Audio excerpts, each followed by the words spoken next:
हम्म।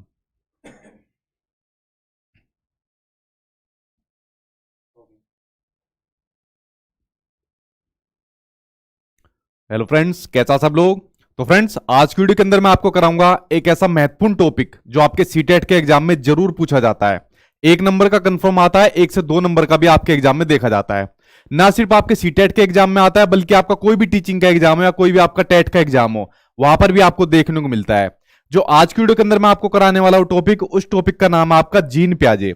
Gene पियाजे का संज्ञानात्मक विकास का सिद्धांत, जो कोग्निटिव डेवलपमेंट थ्योरी दी थी जीन पियाजे ने, इस थ्योरी के बारे में आपको बताऊंगा कि सिद्धांत होता क्या है, इसके अंदर कौन कौन से कंसेप्ट आते हैं, जो सिद्धांत के अंदर विकास की जो अवस्थाएं है उनके बारे में बताऊंगा, जहां से क्वेश्चन आपके एग्जाम में आते हैं। जितनी भी चीजें आज की वीडियो के अंदर मैं आपको बताने वाला हूं जीन पियाजे से संबंधित, इन चीजों को समझ लेना, ध्यान से सुनना मेरी बात, रटना मत, समझ लेना, क्योंकि सीटेट के एग्जाम में क्वेश्चन अब आपका अंडरस्टैंडिंग लेवल पर पूछा जाएगा। तो आज की वीडियो को देखने के बाद शायद मुझे लगता नहीं कोई क्वेश्चन बचेगा जिसका आंसर आप लोग ना दे पाओ। उसी तरीके से जितने भी आपके महत्वपूर्ण टॉपिक है, क्योंकि आप सभी को पता है मैं सिर्फ वही चीजें कराता हूं जो आपके एग्जाम में आती है, तो जो जो इंपोर्टेंट टॉपिक आपके सिलेबस के अंदर दिए हुए हैं उन टॉपिक को मैं अपने यूट्यूब चैनल पर कराता रहूंगा। तो आज आपका पहले टॉपिक से आपकी शुरुआत हो रही है। एक तरफ मैं आपको क्वेश्चन आंसर की क्लास दे रहा हूं, दूसरी तरफ आपको टॉपिक वाइज क्लास दे रहा हूं। तो इससे क्या होगा, आपके कंसेप्ट क्लियर होते जाएंगे और साथ के साथ आपकी प्रैक्टिस भी होती जाएगी। लेकिन आपका सिलेबस काफी बड़ा है, एग्जाम तक देखते हैं कितने आपके टॉपिक होते हैं। वरना अगर आपको सारा कोर्स डिटेल में चाहिए तो ये पूरा का पूरा मेरा कोर्स है, ये मेरे सीटेट के नोट्स है, जिनको आप लोग ले सकते हो मेरी वेबसाइट पर जाकर sachinacademy.com। आप लोगों को सीधा एक काम करना है, अपना गूगल खोल लेना आप लोग। तो गूगल खोलने के बाद उसमें सीधा लिख देना आप लोग सचिन एकेडमी। जैसे आप लोग गूगल में जाकर लिखोगे sachinacademy.com, तो उसके बाद मेरी वेबसाइट खुलकर आ जाएगी कुछ इस तरीके से। यहां पर देखिए, चाहे आपका पेपर फर्स्ट है, चाहे आपका पेपर फर्स्ट और सेकंड दोनों है, या उनके साथ में मॉक टेस्ट भी है, तो सभी आपको ये चीज दी हुई है। यहां पर जाकर आप लोग इनको ले सकते हो अपना रजिस्ट्रेशन नंबर डालकर, ठीक है। उसके बाद आपकी जो नोट्स होंगे वो डाउनलोड हो जाएंगे, साथ में पासवर्ड दिया होगा, उस पासवर्ड से उसको खोल लेना। अगर कोई क्वेश्चन आपका है, कोई कुछ चीज पूछनी है, तो व्हाट्सअप का आइकन है, इस पर ओके करना, आपके क्वेश्चन का आंसर आपको मिल जाएगा कुछ घंटे बाद ही, ठीक है। तो चलिए अब मैं शुरुआत करता हूं आपके पहले टॉपिक की, जीन पियाजे के संज्ञानात्मक विकास सिद्धांत के बारे में। जो लोग नए आए हैं वो चैनल को सब्सक्राइब कर लेना, क्योंकि आपके एग्जाम पास होने तक मैं आपके साथ रहूंगा और इसी तरीके से मेरे यूट्यूब चैनल पर क्लासेस चलती रहेगी। तो आप लोग मेरे चैनल को सब्सक्राइब कर लेना, ठीक है, ताकि सभी क्लासेस आपको मिलती रहे। उसके अलावा देखते हैं जीन पियाजे के बारे में। ये चीज मैंने आपको बता दी, नोट्स के बारे में बता दिया कि इसके अंदर आपको सिलेबस के अकॉर्डिंग जितने आपके टॉपिक होते हैं वो मिल जाएंगे। एनसीईआरटी किताबों का निचोड़ आपको मिल जाएगा, 8 क्लास तक का कोई एनसीईआरटी आपको पढ़ने की जरूरत नहीं है। प्रीवियस ईयर क्वेश्चन पेपर लेने के लिए अलग से बुक लेने की जरूरत नहीं है, सभी प्रीवियस ईयर के क्वेश्चन पेपर इसके अंदर आपको मिल जाएंगे। नए टॉपिक इसके अंदर आपको मिल जाएंगे जो सीटेट में पिछली बार ऑनलाइन आए थे।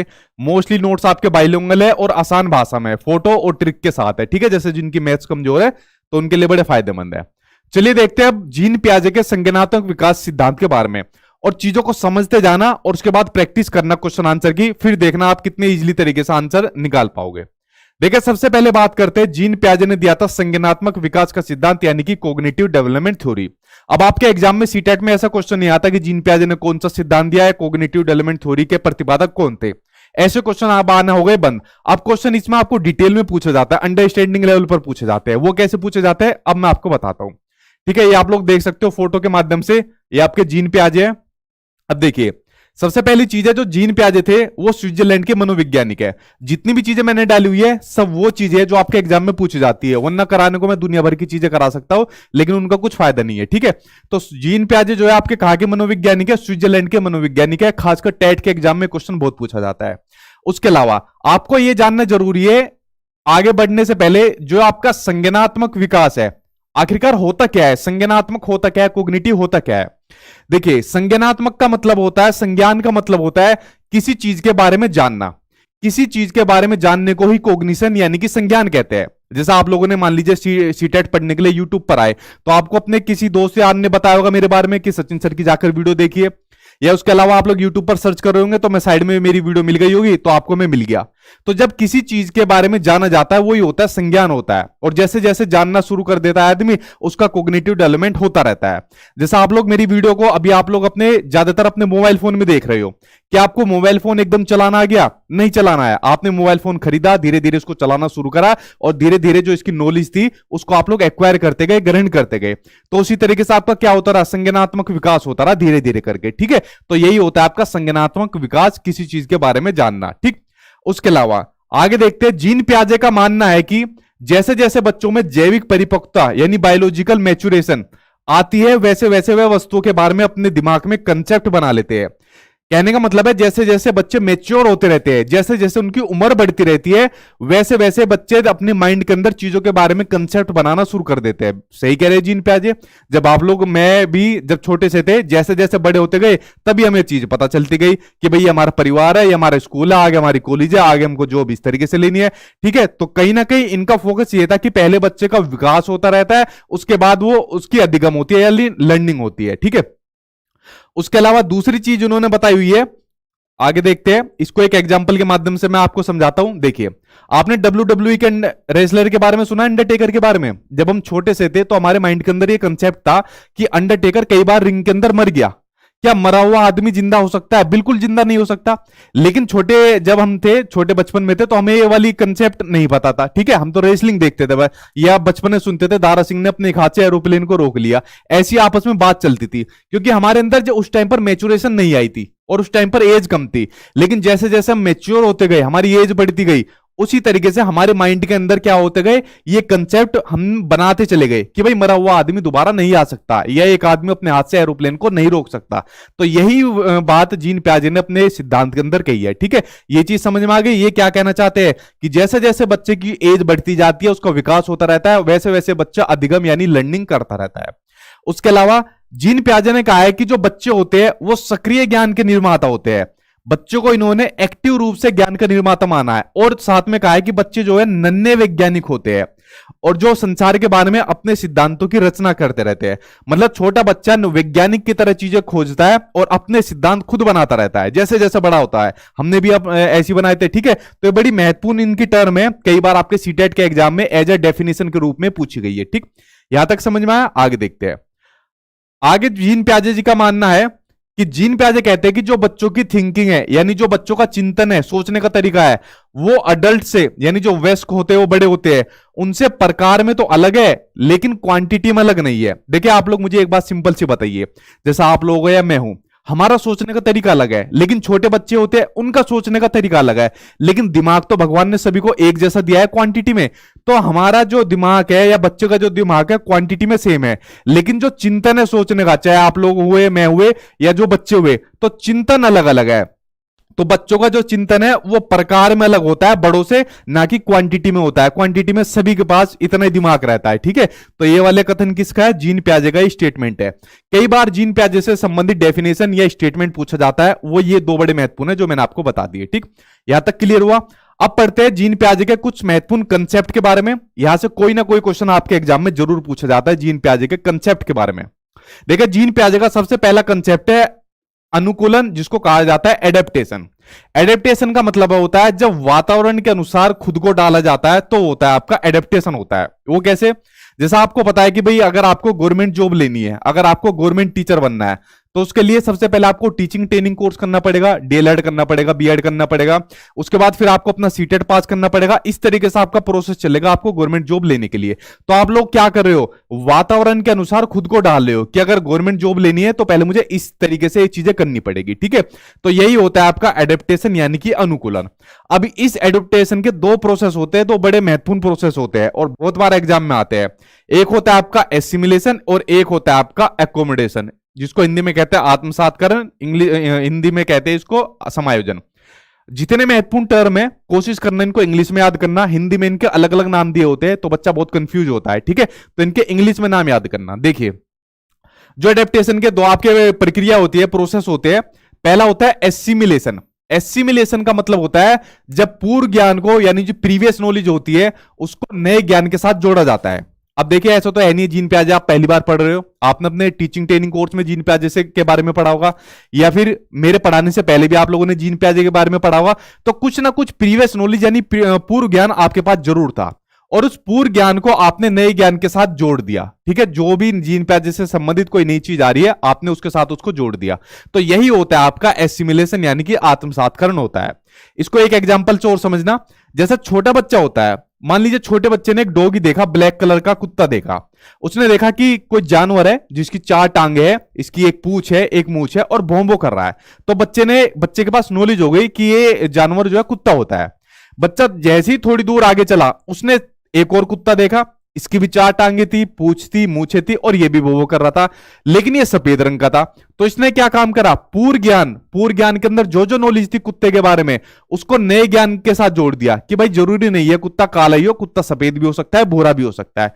तो ये होता है आपका एसिमिलेशन होता है। ठीक है, उसके अलावा दूसरा होता है आपका अकोमोडेशन। अकोमोडेशन होता है पूर्व ज्ञान में परिवर्तन करके जब वातावरण के साथ तालमेल बैठाया जाता है, यानी प्रीवियस नॉलेज के अंदर उसको मॉडिफाई करके, उसको संशोधित करके जब वातावरण के साथ तालमेल बैठाया जाता है, वो होता है आपका अकोमोडेशन होता है।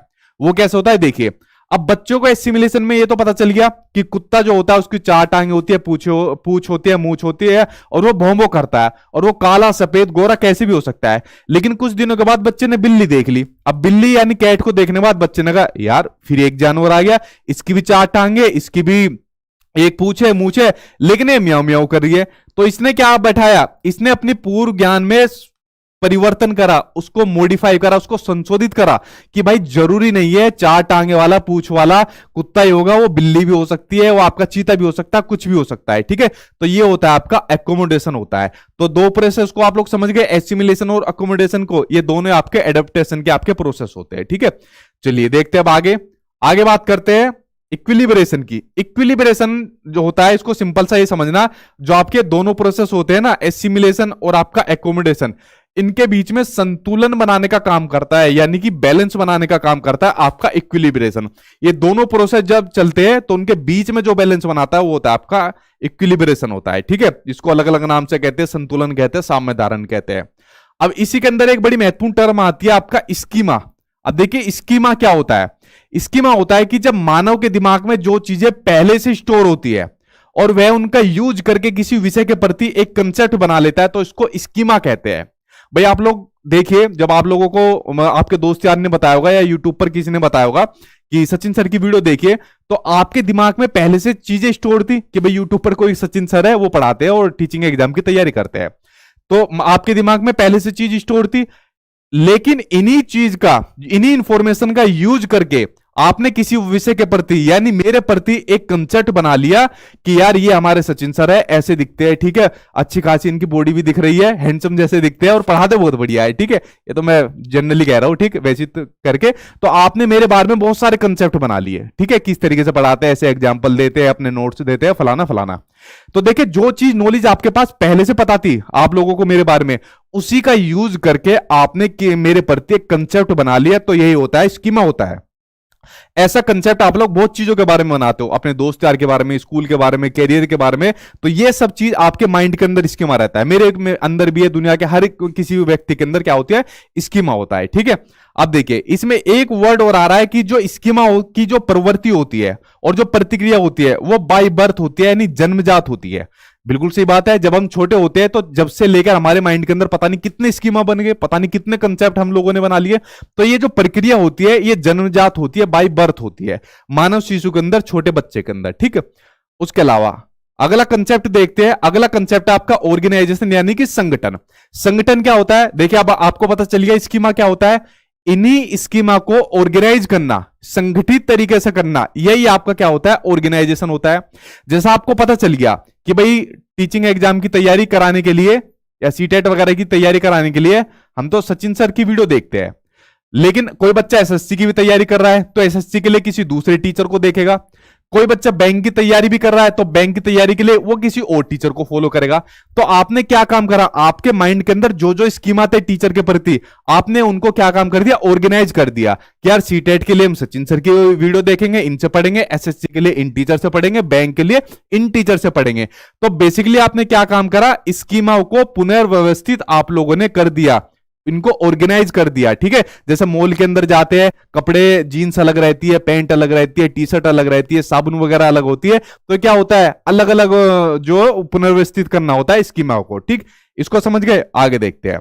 ये बड़े महत्वपूर्ण कंसेप्ट थे जो मैंने आपको बताया, और कोई ना कोई एक नंबर का इनसे जरूर आपके एग्जाम में देखने को मिल जाता है। ठीक, अब हम पढ़ते हैं जीन पियाजे ने विकास की जो अवस्थाएं बताई थी, डेवलपमेंट की इन्होंने कितनी अवस्थाएं बताई थी, 4 अवस्थाएं बताई थी।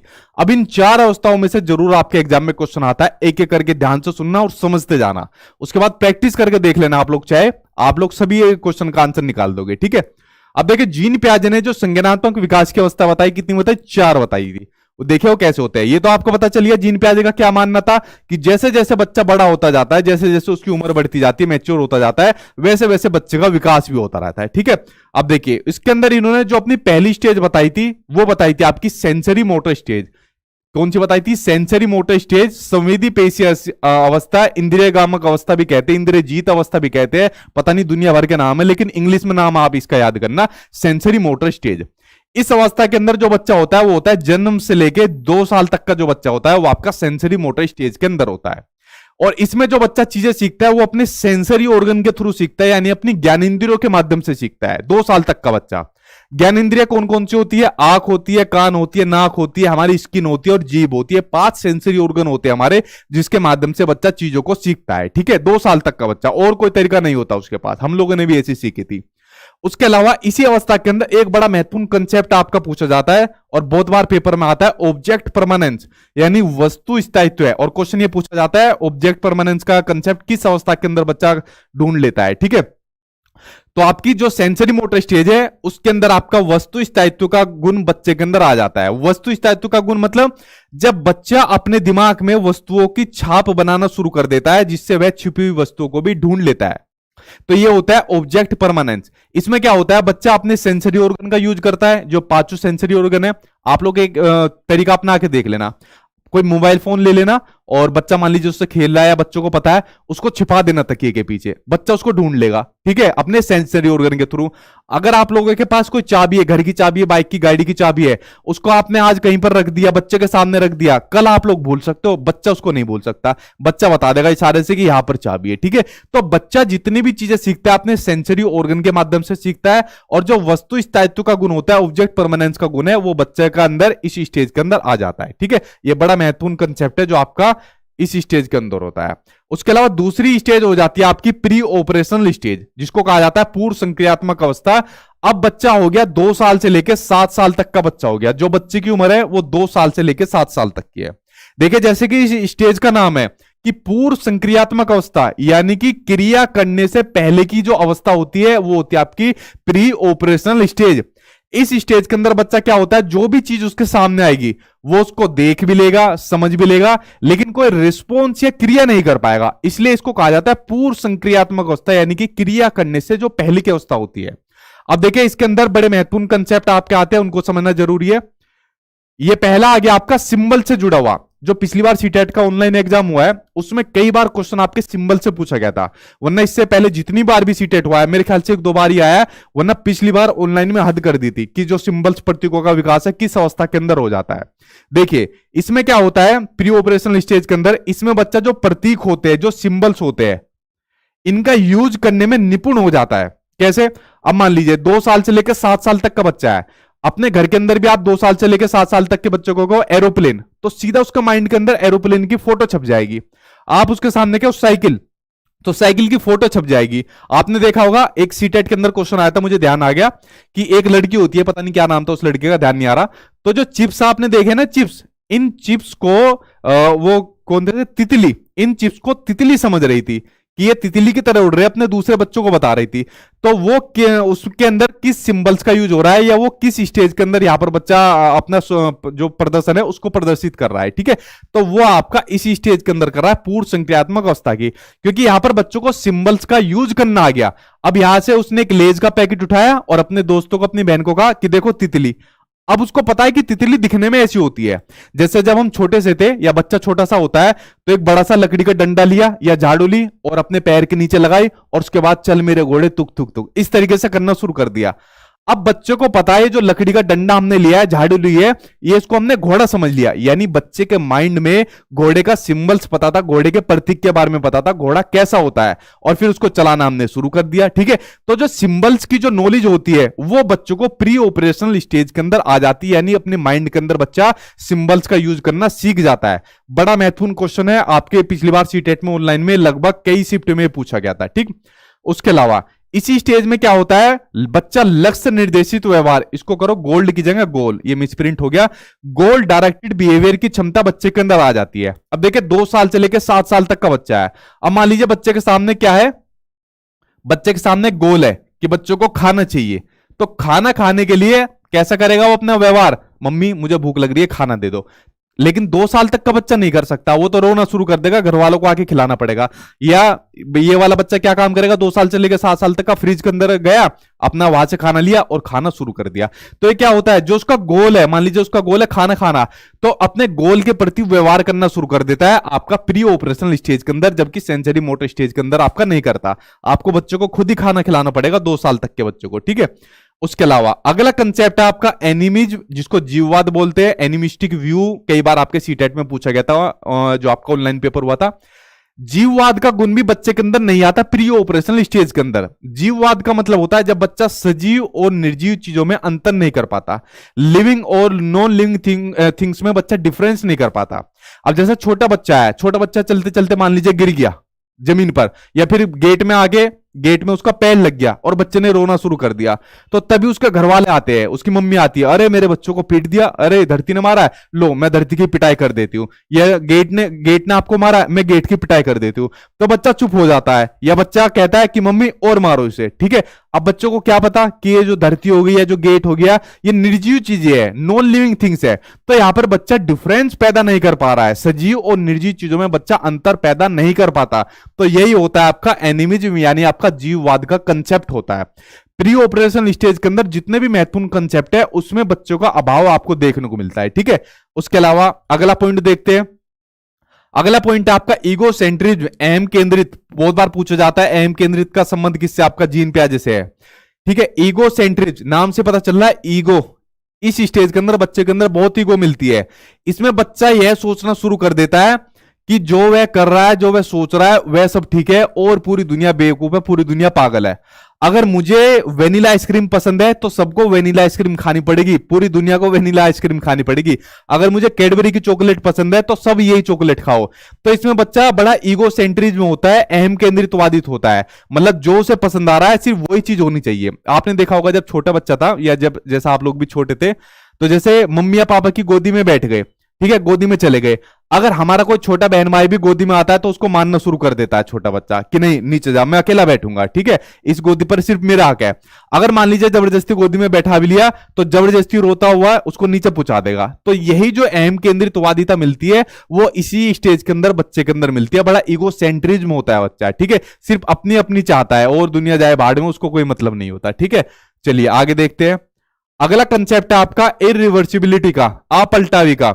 अपलटावी का गुण भी इस स्टेज के अंदर बच्चे के नहीं आता। वो कैसे, इसमें जो भी आपकी वस्तुएं रहती है या जो संख्याएं रहती है या जो समस्याएं होती है उनको बच्चा उलटना पुलटना नहीं सीख पाता। जैसे मान लीजिए आपने बच्चों को कहा 4 + 6 कितने होते हैं, बच्चा बता देगा 10 होते हैं, लेकिन इसी क्वेश्चन को आपने उल्टा कर दिया 6 + 4 कितने होते हैं, तो बच्चा नहीं बता पाएगा। आपने बच्चे से पूछा हमारे देश की राजधानी का क्या नाम है, तो हमारे देश की राजधानी का क्या नाम है, नई दिल्ली है। अच्छा अगर क्वेश्चन पूछ ले कि जो अरविंद केजरीवाल है तो वो किस प्रदेश का आपके चीफ मिनिस्टर है, तो बच्चा नहीं बता पाएगा। मतलब बच्चा चीजों को उल्टा पलटना नहीं सीख पाता, तो बच्चे के अंदर अपलटावी का गुण नहीं आ पाता, इरिवर्सिबिलिटी का गुण बच्चे के अंदर नहीं आ पाता है, ठीक है, यहां तक समझे। आगे देखते हैं। देखिए ये कई सारे और कंसेप्ट आ गए, ये भी बच्चों को इस स्टेज के अंदर नहीं आता है। जैसे पहला होता है मुद्रा संपत्ति, इसका कंसेप्ट भी बच्चों के अंदर नहीं आता। आप लोग खुद करके देख लेना, 2 साल से लेकर 7 साल तक के बच्चे के साथ आप बच्चों को 2-2 हजार के नोट दे दो और बहुत सारे सिक्के दे दो, जितनी इनकी वैल्यू 2000 की इतने ही सिक्के भर के बच्चों को दे दो, तो बच्चा 2000 के नोट नहीं पकड़ेगा, बच्चों सिक्के को पकड़ेगा। ध्यान से सुनना मेरी बात को, जो चीज बच्चों को बड़ी दिखती है बच्चा उसी को पकड़ेगा। उसे मतलब नहीं है कि उसकी वैल्यू कम है, बच्चा जो चीज दिखने में आकार में बड़ी लगेगी उसी को बच्चा पकड़ेगा। इन नोट को बच्चा फाड़ भी देगा, ठीक है, क्योंकि उसको वैल्यू नहीं पता कि 2000 की कितनी वैल्यू है या इतने नोट की क्या वैल्यू होती है, ठीक है। तो ये जो मुद्रा संप्रत्यय का जो कंसेप्ट है ये भी बच्चों को इस स्टेज के अंदर नहीं आता, ठीक है। इसकी वैल्यू तो आप लोगों को पता है, 2-2 हजार रुपए की, 10-10 हजार की, हम लोगों को पता है इसकी वैल्यू। उसके अलावा जो डिस्टेंस होता है, दूरी होती है, या वेट होता है, या हाइट होती है, इसकी योग्यता के कंसेप्ट भी बच्चों को नहीं आते हैं। जैसे मान लीजिए आप एक तरफ तो 2 केजी का वेट रख दो और एक तरफ 1 केजी और 1 केजी का वेट रख दो, और बच्चों से कहो कि दोनों में भारी कौन सा लगेगा, तो बच्चा कहेगा ये भारी लगेगा। क्यों? क्योंकि यहां पर ज्यादा दिख रहा है, 2 दिख रहे हैं, ठीक है। उसी तरीके से हाइट का कंसेप्ट भी बच्चों को नहीं आता है, हाइट के अकॉर्डिंग नहीं लगा पाता चीजें। तो जितने भी कंसेप्ट का जो अभाव रहता है, जो मैंने आपको बताया, वो सब आपका प्री ऑपरेशनल स्टेज के अंदर आपको देखने को मिलता है। अभी तो और अभी आपके कंसेप्ट रह रहे हैं, जितनी भी चीजें आपके एग्जाम के पॉइंट ऑफ व्यू से महत्वपूर्ण है, सभी आज की वीडियो के अंदर मैं आपको करा दूंगा, आपका जीन प्याज आज खत्म करवा दूंगा, ठीक है। देखिए आगे बताता हूं आपको। अगला है आपका केंद्रीकरण यानी कि सेंट्रेशन। जैसे इसके नाम से पता चल रहा है, केंद्रीकरण, अपने ध्यान को केंद्रित करना। जब एक समय में किसी चीज की केवल एक विशेषता पर ध्यान दिया जाता है, ये होता है सेंट्रेशन होता है। जैसे फॉर एग्जांपल आप लोग अपने छोटे बच्चों को मोबाइल फोन दे दो, अब मोबाइल फोन लेने के बाद बच्चा सबसे ज्यादा पता है क्या काम करेगा, इसमें अपनी सेल्फी लेना शुरू कर देगा, दुनिया भर की सेल्फी ले लेगा। उसको मतलब नहीं है, इससे कॉल भी कर सकते हैं, इससे यूट्यूब पर सचिन दर्जी की वीडियो देख सकते हैं, इससे और जीमेल वगैरह पढ़ सकते हैं, मैसेज कर सकते हैं, कोई मतलब नहीं। वो एक टाइम पर इस मोबाइल फोन की सिर्फ एक विशेषता पर ध्यान केंद्रित कर रहा है कि सिर्फ मुझे फोटो लेनी है। या कोई बच्चा सिर्फ गेम खेलता है और उसको दुनिया के बारे में कुछ नहीं पता है, इस चीज के बारे में। तो जब एक समय में किसी चीज की एक विशेषता पर ध्यान दिया जाए, बस बाकी और विशेषता को छोड़ दिया जाए, तो ये होता है आपका केंद्रीकरण, होता है आपका सेंट्रेशन होता है, ठीक है। इस कंसेप्ट को समझे, कई बार एग्जाम में आया, पिछली बार सीटेट में भी पूछा गया था। नसीमा लड़की के नाम से जो क्वेश्चन आया था कि वो जो सांप की तरह बनाती है मिट्टी का, कि ये कुछ समय के बाद बड़ा हो जाएगा, ठीक है, इस तरीके से कुछ क्वेश्चन था। तो इनको समझना बहुत जरूरी है। अगला कंसेप्ट है आपका कंजर्वेशन यानी कि संरक्षण से जुड़ा हुआ। इसमें क्या होता है, अगर किसी वस्तु के साइज को या उसके शेप को उसमें चेंज कर दे तो उसकी क्वांटिटी पर कोई प्रभाव नहीं पड़ता, लेकिन बच्चा इसको समझ नहीं पाएगा। फॉर एग्जांपल अपने घर में करके देख लेना, एक तो बड़ा गिलास ले लो, ठीक है, जिसकी हाइट बड़ी हो, और एक ऐसा चकोर गिलास ले लो, दोनों में बराबर पानी रख लो, लेकिन बच्चा इस बड़े वाले गिलास को पहले पकड़ेगा। ट्राई करके देख लेना आप लोग। अब पानी तो दोनों में इक्वल है, पानी की क्वांटिटी तो दोनों में बराबर है, लेकिन बच्चा यहां पर साइज या शेप में अंतर नहीं कर पा रहा है, चेंज नहीं कर पा रहा है, कि मतलब ये है तो चीज सेम ही, बस उसकी क्वांटिटी है, उसको साइज को थोड़ा ऊपर नीचे कर दिया है। तो ये जो कंजर्वेशन है, संरक्षण का कंसेप्ट है, ये भी बच्चे को इस स्टेज के अंदर नहीं आता है, प्री ऑपरेशनल स्टेज के अंदर। ये चीज समझ गए आप लोग? आगे देखते हैं। ये सारे एक्सपेरिमेंट आज अपने छोटे बच्चों पर करके देख लेना, ज्यादातर यही चीज करेगा, ठीक है। अगला है आपका सीरियसन यानी क्रमबद्धता। जैसे इसके नाम से पता चल रहा है, क्रमबद्धता, जो क्रम से चीजें होती है उनका अभाव भी बच्चों का इसी स्टेज के अंदर होता है। इसमें बच्चा वस्तुओं या जो भी तथ्य होते हैं उनके आकार में रखना उनको नहीं सीख पाता। जैसा आप लोग देख रहे हो, ये छोटी बच्ची है, ये तो इनको शेप में रख रही है, एक आकार में रख रही है, एक सीरियल से रख रही है। सबसे पहले बड़ा लिया, फिर उससे छोटा, उससे छोटा, उससे छोटा, उससे छोटा, इस तरीके से इनको सीरियल में रख रही है। लेकिन इस स्टेज के अंदर बच्चा इस तरीके से सीरियल में नहीं रखता, चीजों को क्रम के अंदर नहीं रख पाता है, कभी बड़ी रख देगा, छोटी रख देगा, इस तरीके से रखता है, ठीक है। तो सीरियसन का कंसेप्ट भी इस स्टेज के अंदर बच्चे के अंदर नहीं आता है, ठीक। यहां तक आप लोग समझ गए। अब आ जाते हैं हम आपकी तीसरी अवस्था के अंदर, जो आपकी होती है मूर्त संक्रियात्मक अवस्था, जिसको कॉन्क्रीट ऑपरेशनल स्टेज कहते हैं, जिसमें बच्चा 7 साल से लेके 11 साल तक का इसके अंदर बच्चा हो गया, ठीक है। अब आपकी तीसरी स्टेज हो गई, ठीक। अब आपकी तीसरी स्टेज होगी कॉन्क्रीट ऑपरेशनल स्टेज। देखिए पहले जानिए कॉन्क्रीट का मतलब क्या होता है, मूर्त का क्या मतलब होता है। मूर्त का मतलब होता है जिन चीजों को हम देख सकते हैं, पकड़ सकते हैं, छू सकते हैं। आप लोग मुझे देख रहे हो, मैंने ये पकड़ा हुआ है, ठीक है, तो एक कॉन्क्रीट चीज है। तो जो इस अवस्था के अंदर जो बच्चा रहता है, जो 7 साल से लेकर 11 साल तक का रहता है, इस अवस्था में बच्चा जो उसके सामने कोई भी चीज आएगी उसको देखकर ही कुछ कर सकता है, यानी उन पर चिंतन करना स्टार्ट कर देता है। ध्यान से मेरी सुनना बात को, इसमें बड़ा महत्वपूर्ण टर्म आ गई थिंकिंग, यानी बच्चा चिंतन करना स्टार्ट कर देता है। लेकिन जो बच्चा चिंतन करना स्टार्ट करता है सिर्फ उन्हीं चीजों के बारे में चिंतन करता है जो मूर्त चीजें है। जैसे अभी आप लोग वीडियो देख रहे हो, आपके सामने साथ में कोई छोटा बच्चा भी है और छोटे बच्चों को वीडियो दिखाओ कि देखो हमारे सचिन सर पढ़ा रहे हैं, तो बच्चा चिंतन शुरू कर देगा, अरे इन्होंने व्हाइट कलर की शर्ट पहनी हुई है, ठीक है, इस तरीके से पढ़ा रहे हैं, हाथ में घड़ी पहनी हुई है और पढ़ाने का ऐसे तरीका है। तो बच्चा जो चिंतन करेगा सिर्फ मूर्त चीजों के बारे में चिंतन करेगा।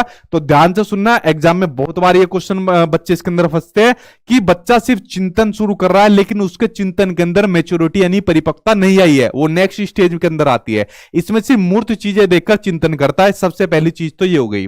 उसके अलावा जितने भी जो कंसेप्ट रहते हैं जो आपने भी ऊपर पढ़े, आपलटावी का गुण हो गया, जीववाद हो गया, मुद्रा कंसेप्ट, भार वाला संरक्षण, क्रमबद्धता, जितने भी इन कंसेप्ट का अभाव रहता है, कमी रहती है, वो कंसेप्ट मूर्त संक्रियात्मक अवस्था में आपका बच्चे के अंदर कोई कमी नहीं रहती। ये सारे गुण बच्चे को आ जाते हैं। मुद्रा कंसेप्ट का गुण आ जाता है, उसको पता चल जाता है कागज वाले की ज्यादा वैल्यू होती है, सिक्के की नहीं रहती। अगर गिलास में दोनों में पानी देंगे, बड़े के अंदर और छोटे के अंदर, पता है यार दोनों में बराबर पानी है, कोई सा भी उठा के पी लूंगा। तो जितने भी ये कंसेप्ट आपके ऊपर वाली अवस्था के अंदर इनका भाव रहता है, वो सभी आपके मूर्त संक्रियात्मक अवस्था में इनका गुण बच्चे के अंदर आ जाता है। ठीक है, ये चीज क्लियर हुई आपको? ये बड़ी महत्वपूर्ण चीज थी जो मैंने आपको बताई। उसके अलावा आगे देखिए, आगमनात्मक तर्कना, इंडक्टिव रीजनिंग, या फिर आप इसको कह सकते हो हाइपोथेटिकल थिंकिंग। बहुत बार पूछा गया आपके सीटेट के एग्जाम में। आगमनात्मक तर्कना, आपने दो विधियां पढ़ी है, इंडक्टिव मेथड, डिडक्टिव मेथड, आगमन विधि, निगमन विधि। आगमन विधि में क्या होता है, सबसे पहले बच्चों को उदाहरण बताए जाते हैं और उदाहरण के बाद उनको नियम बताए जाते हैं। ठीक है, तो क्या होता है, सबसे पहले बच्चों को उदाहरण दिया जाता है आगमन विधि के अंदर और उदाहरण के बाद फिर उनको नियम बताए जाते हैं। ठीक है, तो ये होती है आपकी आगमनात्मक तर्कना, हाइपोथेटिकल थिंकिंग होती है। यह भी इसी अवस्था में होता है, यानी जब बच्चा उदाहरण के ऊपर तर्क करना शुरू कर देता है, यानी आपने बच्चों को उदाहरण दिया और उदाहरण के ऊपर बच्चा तर्क करना शुरू कर देता है या नियम बनाने शुरू कर देता है। आप मान लीजिए बच्चों को फोटोसिंथेसिस, प्रकाश संश्लेषण की प्रक्रिया पढ़ाना चाहते हो अपनी क्लासरूम के अंदर, लेकिन उससे पहले आपने बच्चों को पेड़ के बारे में चीजें समझाई, पेड़ के एग्जाम्पल दिए, पेड़ की विशेषताएं बताई कि भाई पेड़ से ऑक्सीजन वगैरह मिलती है, दुनिया भर की और चीजें पेड़ के बारे में बता दी। उसके बाद फिर आप फोटोसिंथेसिस के प्रोसेस पर लेके गए, तो यही होता है आपका आगमनात्मक तर्कना, हाइपोथेटिकल आपकी जो थिंकिंग होती है कि इसमें बच्चों को पहले उदाहरण बताए जाते हैं, उसके ऊपर फिर बच्चा तर्क करना स्टार्ट कर देता है। ठीक है, तो ये हो गया आपका इस स्टेज के अंदर। अब बच्चे आपकी फोर्थ और लास्ट स्टेज में देखिए क्या होता है आपका। फोर्थ स्टेज है आपकी फॉर्मल ऑपरेशनल स्टेज, जिसको औपचारिक संक्रियात्मक अवस्था के नाम से जाना जाता है। इसमें जो बच्चे की उम्र होती है वो होती है 11 साल से प्लस की, या फिर आप लोग कह सकते हो 11 साल से लेके या 15 साल तक का बच्चा। ये होती है जीन प्याजे की फोर्थ स्टेज। अब देखिए इसमें पहला पॉइंट ये लिखा हुआ है, यह संज्ञान की सर्वोच्च अवस्था है, यानी कॉग्निशन की सबसे ऊंची अवस्था कौन सी है, आपकी फोर्थ स्टेज होती है। कॉग्निशन मैंने आपको शुरू में बताया था कि किसी भी चीज को जानना क्या होता है, कॉग्निशन होता है, संज्ञान होता है। तो इसमें फोर्थ अवस्था के अंदर बच्चा 11 साल से ऊपर का हो गया, यानी बच्चा चीजों के बारे में सब कुछ जान पहचान रहा है। ठीक है, तो ये सबसे ऊंची अवस्था है। इसमें बच्चा अमूर्त चिंतन यानी कि एब्स्ट्रैक्ट थिंकिंग करने स्टार्ट कर देता है। अब देखना, दोनों में कंफ्यूज तो मत होना। मूर्त संक्रियात्मक अवस्था जो आपकी गई थी, कॉन्क्रीट स्टेज गई थी, उसमें बच्चा सिर्फ चिंतन करना स्टार्ट करता है, जो और चिंतन भी उन्हीं स्टार्ट का करता है जो मूर्त चीजें होती है, जिनको बच्चा देख सकता है, पकड़ सकता है, छू सकता है। लेकिन फॉर्मल ऑपरेशनल स्टेज के अंदर बच्चा अमूर्त चिंतन स्टार्ट करना शुरू कर देता है। आपके घर के अंदर जैसे मान लीजिए 11 साल के प्लस का कोई बच्चा है और अभी आप लोग, मैं उसको वीडियो के अंदर दिख रहा हूं, अगर मैं वीडियो में नहीं भी दिखूंगा, ठीक है, तब भी वो बता देगा कि कोई टीचर है, वो पढ़ा रहे हैं और ये कंसेप्ट पढ़ा रहे हैं। ठीक है, तो जो एब्स्ट्रैक्ट थिंकिंग है बच्चे के अंदर, अमूर्त चिंतन है, वो इसी स्टेज के अंदर आना उसका शुरू हो जाता है। जैसे उसमें मूर्त संक्रियात्मक अवस्था में थी आपकी आगमनात्मक तर्कना, इसी का सेम उल्टा निगमनात्मक तर्कना, वो आपकी इस स्टेज के अंदर आती है। ठीक है, निगमनात्मक तर्कना में क्या होता है, सबसे पहले बच्चों को नियम दिए जाते हैं, उसके बाद फिर उसे उदाहरण दिए जाते हैं। तो निगमनात्मक तर्कना में क्या होता है, इसमें बच्चा नियमों के ऊपर तर्क करना शुरू कर देता है। मूर्त संक्रियात्मक अवस्था में क्या था, बच्चा उदाहरण के ऊपर नियम या तर्क करना शुरू कर देता है और इसमें नियमों के ऊपर तर्क करना शुरू कर देता है। ठीक है, जैसे आप लोग बच्चों को मैथ्स के क्वेश्चन करा रहे हो, तो मैथ्स के क्वेश्चन कराने के लिए सबसे पहले आपको बच्चों को नियम बताने पड़ेंगे। नियम बताने के बाद फिर आपको उसका एग्जाम्पल यानी कि उसका उदाहरण आपको देना पड़ेगा मैथ्स के अंदर। अब मान लीजिए मैथ्स के अंदर आप बच्चों को कोई भी क्वेश्चन सोल्व करा रहे हो, रेक्टेंगल का सोल्व करा रहे हो और उसका फॉर्मूला बच्चों को नहीं आता, उसका नियम बच्चों को नहीं आता, क्या उसको सोल्व कर पाएगा? दुनिया भर के एग्जाम्पल आप दे दो, नहीं कर पाएगा। तो निगमनात्मक तर्कना में पहले बच्चों को नियम बताया जाता है, उस नियम के ऊपर बच्चा फिर तर्क करने लग जाता है। ठीक है, तो ये समझ गए दोनों के अंदर डिफरेंस। आगे देखते हैं। अब जीन प्याजे की जो चारों अवस्थाएं थी वो मैंने आपको बता दिया। जो क्वेश्चन आपके एग्जाम में आता है वो इन्हीं में से आता है, जो जो चीज मैंने आपको बताई थी, बस इनको समझ लेना। ठीक है, इनके बाहर आपके एग्जाम में क्वेश्चन नहीं आएगा। उसके अलावा कभी कभी आपके एग्जाम में क्वेश्चन आता है जीन प्याजे के सिद्धांत की जो आलोचना है, जो क्रिटिसाइज इसको किया था।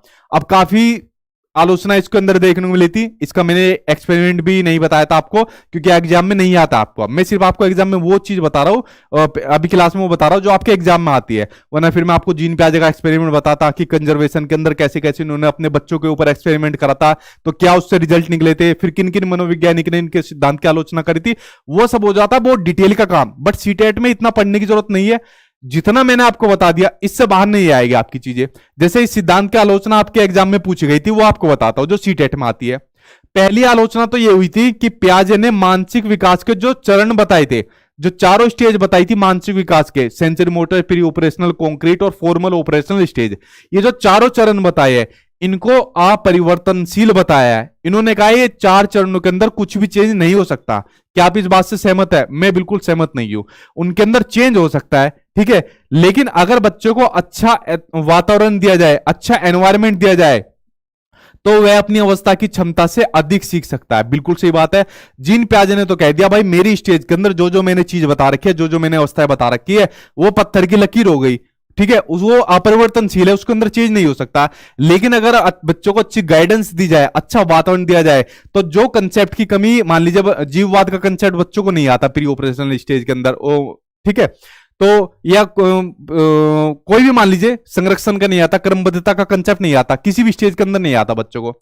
लेकिन अगर उसको थोड़ा सा एनवायरमेंट दे दो, उसको गाइडेंस दे दो और उसको तरीके से बताओ, तो उसी स्टेज का बच्चा उसी स्टेज में जान जाएगा कि जीववाद ये होता है, सजीव निर्जीव के बारे में वो जान जाएगा। ठीक है, तो पहली आलोचना तो इस सिद्धांत की एक ही हुई थी जो आपके एग्जाम में आती है, मैं भी कर रहा हूं, आप लोग भी कर लेना। दूसरी आलोचना ये हुई थी, इन्होंने कहा था कि पहले बच्चे का विकास होता है, पहले बच्चे का विकास होता है और उसके बाद फिर बच्चा सीखता है, यानी अधिगम होती है, लर्निंग होती है, यानी पहले डेवलपमेंट होगा और उसके बाद लर्निंग होगी। अब इनके जो एक और मनोवैज्ञानिक थे, नेक्स्ट वीडियो में बताऊंगा आपको, लेव वाइगोत्स्की। तो लेव वाइगोत्स्की जिन्होंने सामाजिक सांस्कृतिक सिद्धांत आपका दिया था, इन्होंने कहा था नहीं प्याजे साहब आप गलत कह रहे हो, पहले सबसे पहले बच्चा चीजें सीखता है, यानी पहले बच्चे के अंदर अधिगम होता है और उसके बाद फिर उसका विकास होता है। एक दूसरी आलोचना ये थी जो आपकी बड़ी महत्वपूर्ण है। ठीक है, तो ये कुछ दो महत्वपूर्ण आलोचनाएं थी जो आपके एग्जाम में पूछी जाती है। ठीक, तो वो दो मैंने आपको बता दी। तो देखिए फ्रेंड्स, मैंने आपको जीन प्याजे के सिद्धांत के बारे में बताया, इनके कंसेप्ट के बारे में बताया, इनकी जो जो अवस्था है उनके बारे में बता दिया। अब इसको समझने के बाद आपको जीन प्याजे अपनी लाइफ में कभी पढ़ने की जरूरत नहीं पड़ेगी, और खासकर सीटेट में तो आपको पढ़ना ही नहीं है बिल्कुल भी। जितनी चीज बता दी इससे बाहर आपकी चीज नहीं आएगी आपके एग्जाम के अंदर।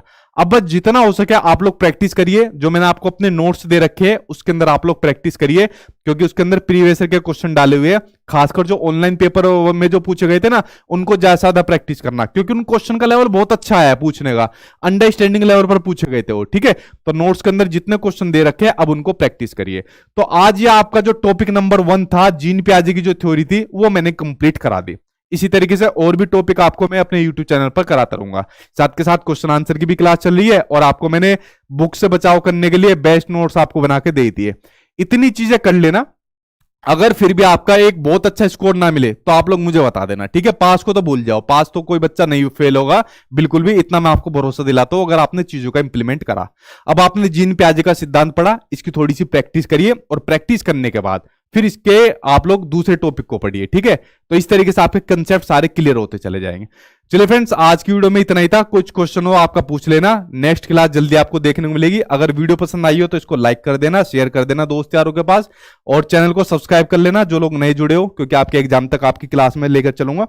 और कुछ पूछिए क्या क्वेश्चन है आपका, फिर उसके बाद मैं वीडियो को स्टॉप कर देता हूं। कल मिलूंगा फिर 8 बजे किसी दूसरे के साथ। ठीक सर, मुझे नहीं खुला है, उसको आप डाउनलोड करिए, डाउनलोड करने के बाद साथ में एक पासवर्ड मिला हुआ उससे ओपन करिए, वरना साथ में व्हाट्सएप का आपको आइकन दिया हुआ है, उस पर मैसेज कर दीजिए, कुछ घंटे बाद आपको रिप्लाई मिल जाएगा। ठीक है जी, जीन प्याजे बता दिया, आज खत्म है आपका। ठीक है, चलिए और कुछ क्वेश्चन पूछिए, अब मैं वीडियो को फिर मरना यही खत्म कर रहा हूं। ये आपको साइट पर मिलेगा, गूगल पर जाकर सर्च करिए sachinacademy.com, तो साइट मिल जाएगी, वहां पर आपको देखने को मिलेंगे।